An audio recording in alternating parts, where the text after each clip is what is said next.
After years of attempting to grow our family, my husband Brian, 40, and I, 39, recently adopted a 10-year-old girl named Ste.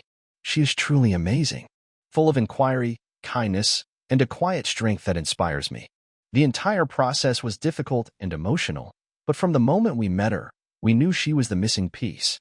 We were excited to provide her with a caring home and grateful to have her in our lives to officially welcome her. We hosted a small party for close family and friends. We were ecstatic, and because this was such a significant occasion for our family, we wanted to make Steve's day extra special. Before we continue with today's story, if you're enjoying what you've heard so far, please hit that subscribe button. Every new subscriber helps me keep sharing these inspiring tales that touch your day. Thank you for your support. We went out with decorations, balloons, banners, and more, and we even ordered a cake with her name on it. We wanted to make sure Steve felt appreciated, accepted, and loved. We invited our entire family, including my sister-in-law, Betty, 35, her daughter Violet, 7, and her husband Zane, 35, who is also my cousin. Betty is well known for indulging Violet so much that she is referred to as the family princess.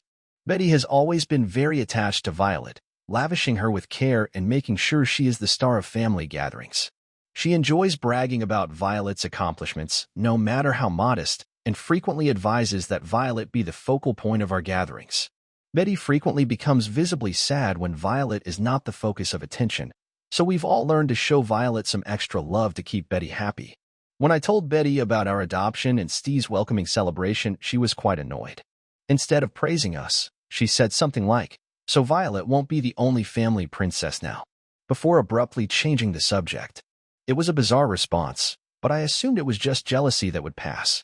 However, over the next 2 weeks, Betty began making small remarks that made me anxious. She'd say things like, "It'll be difficult for Violet to share the spotlight or not. Every kid knows how to be around a real princess." It felt like she was implying that I didn't quite measure up to Violet. I decided to let it go, figuring Betty just needed time to adjust to the fact that Violet was no longer the only grandchild. I considered holding a more low-key celebration, but I ultimately decided it was more important to make Ste feel unique and included.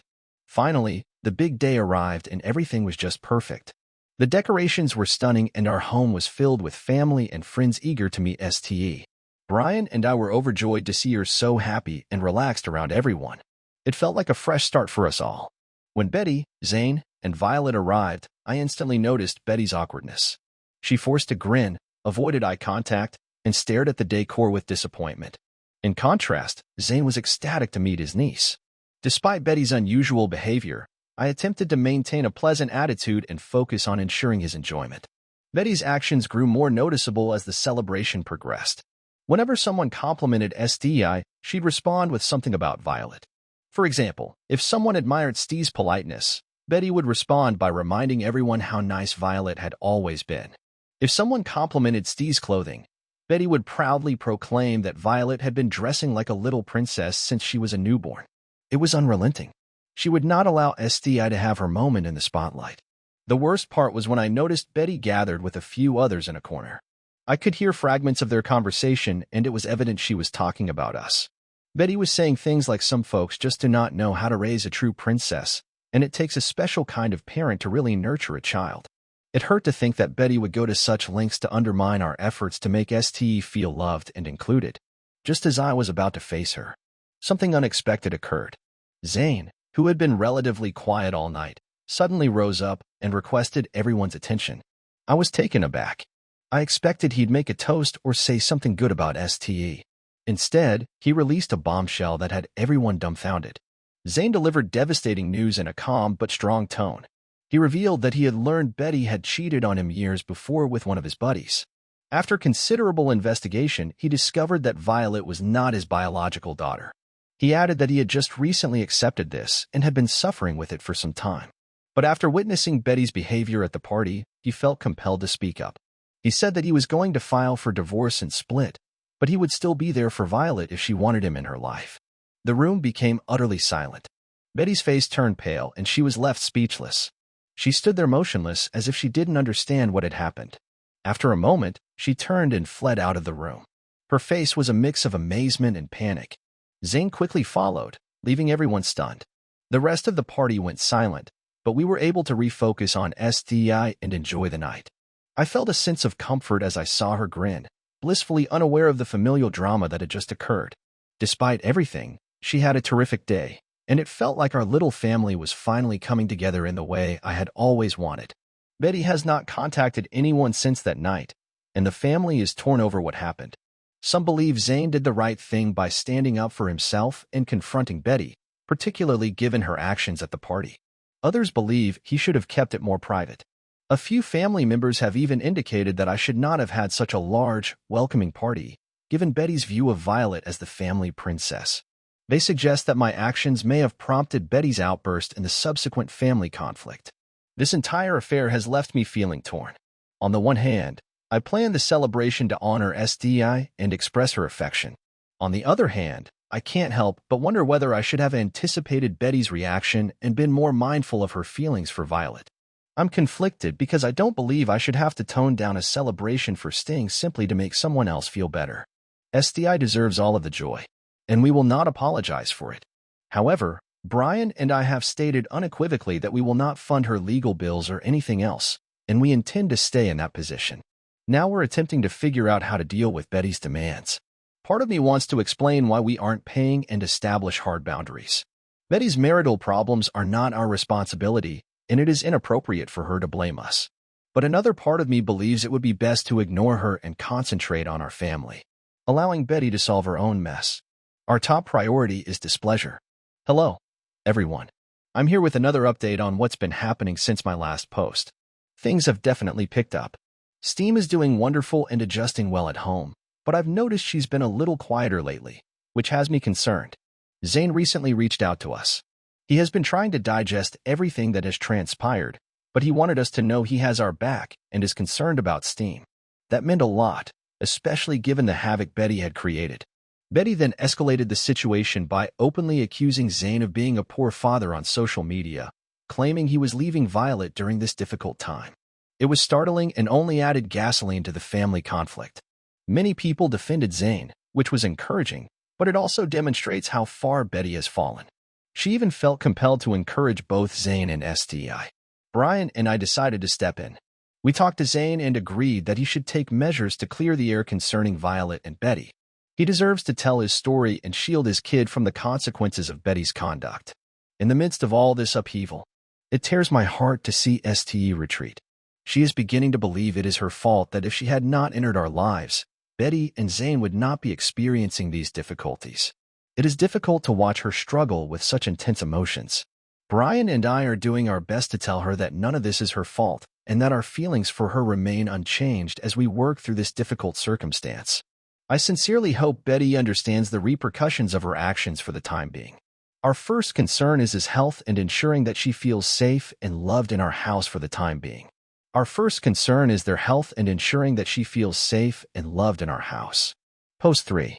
It's been approximately 4 months since my last post, and it appears that Betty is still dealing with her drama. Things are just growing worse by the day. So remember how she accused Zane of being a bad dad? Yeah, about that. She stated he was leaving Violet during this hard moment. It was completely ludicrous, especially given she was the one who dropped Violet off at his apartment and then abandoned her. Yes, Betty just left Violet in Zane's doorway and vanished. Betty went completely offline for a few days after leaving Violet with Zane. Everyone was naturally concerned about what she would do next. Zane was panicking, nervous, and frantic as he tried to contact her and find out where she had gone. He was concerned about her mental health and what it meant for Violet, who was still adjusting to everything that had transpired. Betty reappeared unexpectedly. Kind of. She sent an SMS that shocked us all. She was on vacation with the man she had an affair with and claimed she had run out of money. She asked Zane for money to help pay for her trip, stating that she was having a good time but needed some financial assistance. We couldn't believe it. The audacity. It was astonishing that she had the audacity to beg for money while she was enjoying pleasure. Zane was furious when he read the message. He couldn't understand how she could forsake their child and then ask for money for a trip. It simply demonstrated how careless and inconsiderate she was towards her family. When Zane mentioned her message, it was clear she was in denial. She tried to act the victim, saying things like, "We don't understand how difficult this is for her." It was silly. She'd made her decisions, and now she's distorting the story to portray herself as the martyr. Zane didn't hold back. He informed her she was being selfish and irresponsible, and urged her to prioritize Violet's well-being before her own desires. He also indicated that he was speaking with a lawyer concerning custody and child support. This was a significant step for him, and he realized he needed to make a stance. The more they talked about it, the clearer it became that he needed to create boundaries to guarantee Violet had a stable environment going forward. Zane made it plain that he was not going to let Betty's erratic conduct interfere with Violet's life anymore. It was difficult for him, though. He wanted to give Betty a chance at being a decent parent, but her actions showed she was uninterested. She seemed more concerned with her own image and wants than with Violet's needs. On the other hand, Zane adored Violet and would go to any length for her, but he felt pressured by his family to consider Betty's views. He realized he couldn't put Violet's safety at risk merely to keep things running well with Betty or anyone else. During a family meeting, Zane was able to speak out about his situation. He explained how difficult it was to accept everything and how he was attempting to be the father Violet needed. The chat provided some clarity for the family, and they began to comprehend how serious the situation was with everything going on. It felt like we were all bracing for the next big shock.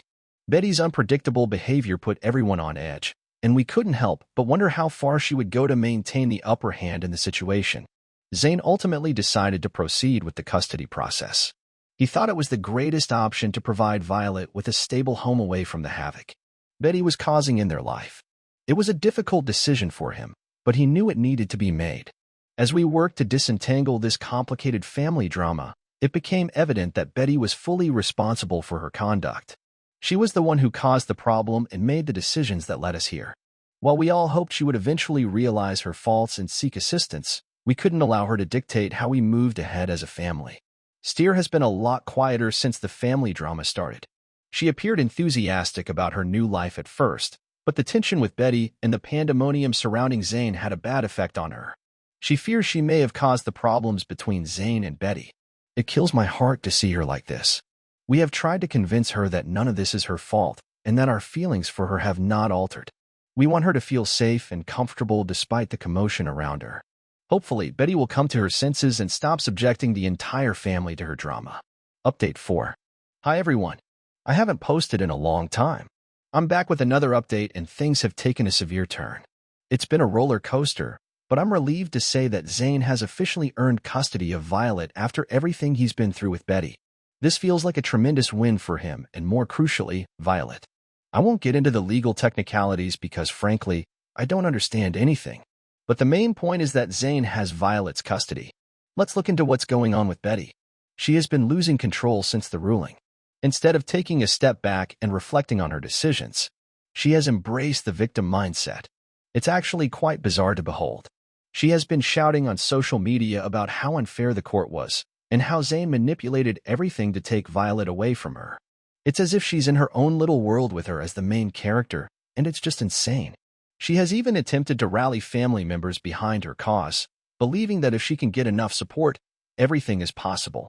Spoiler alert, it did not work at all. Most of us have just chosen to ignore her. Please. We are over her drama and do not want to be dragged back into it.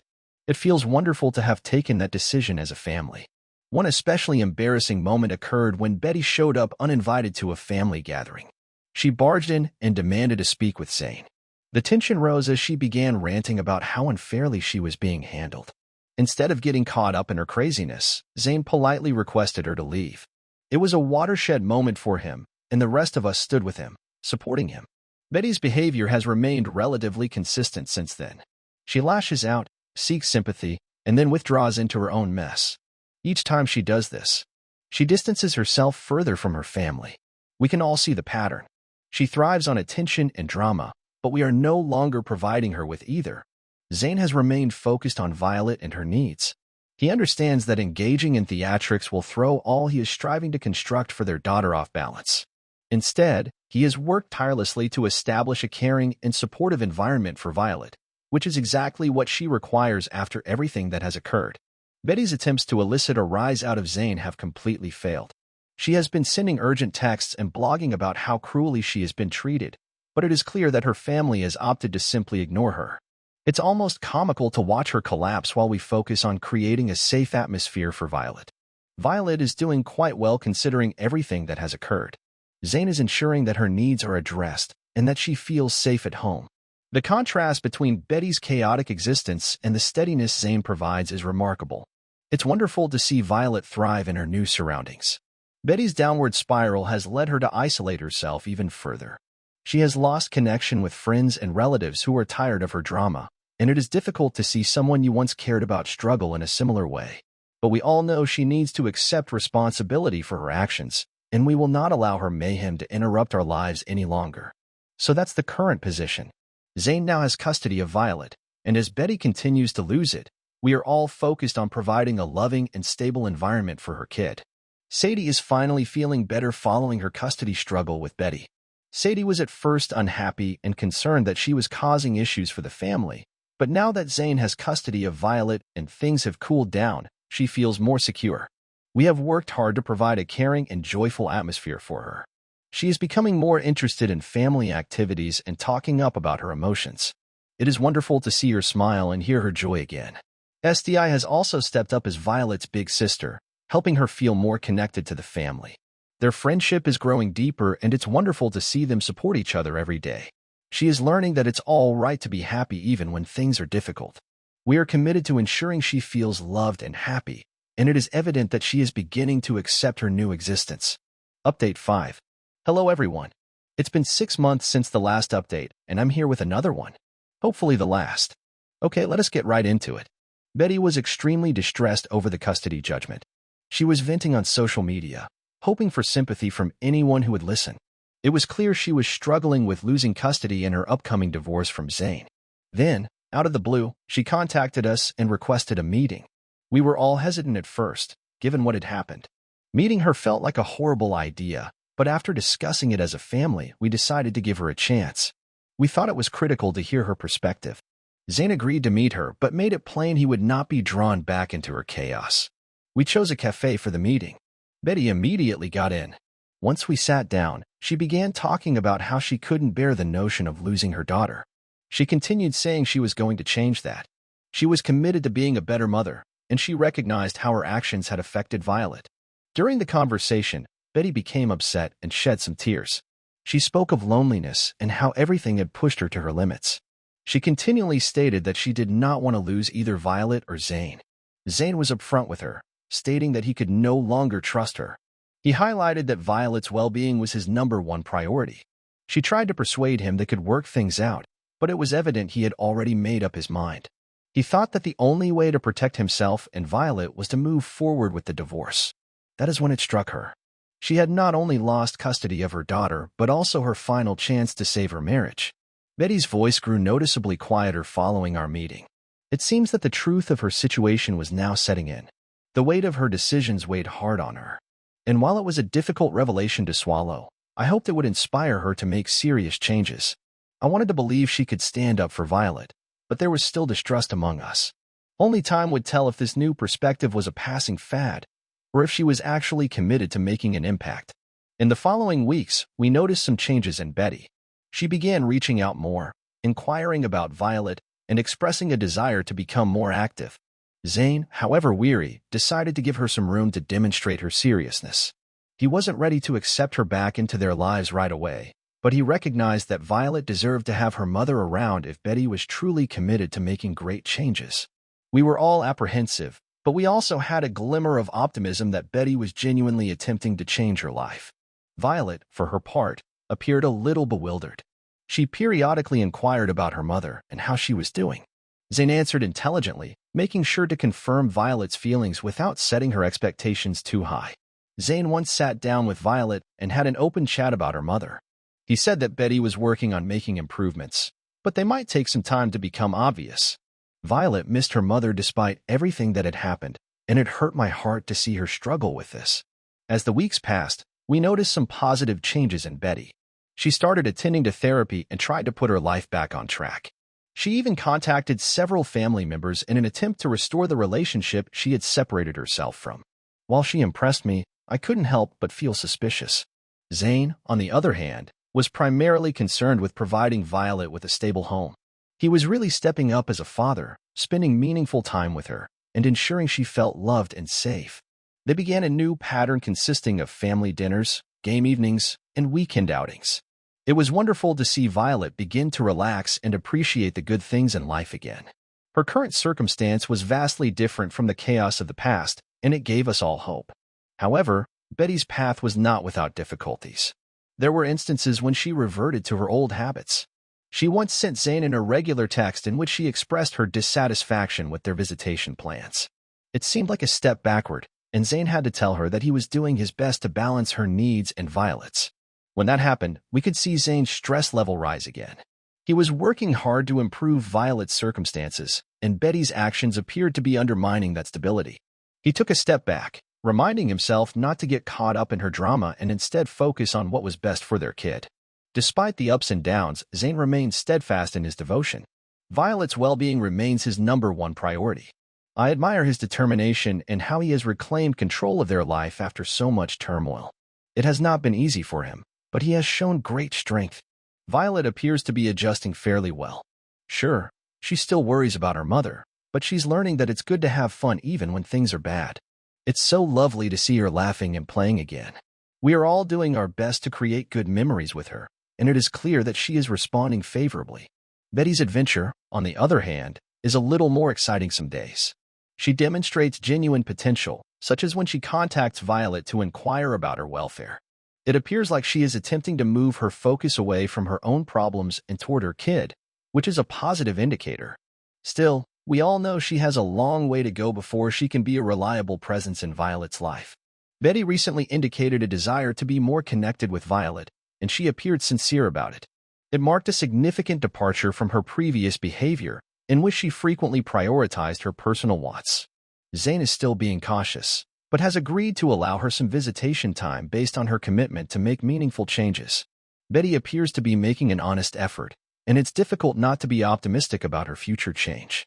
I want to believe she can be the mother Violet requires and deserves, but we're all trying to keep our expectations under control. And what about STE? She's doing fantastic. She's an amazing angel. She has been there for Violet during this time, and everyone in the family adores her. Thank you for watching. If you haven't subscribed yet, please do so, and hit the notification bell to stay updated with more shocking real-life stories happening around you.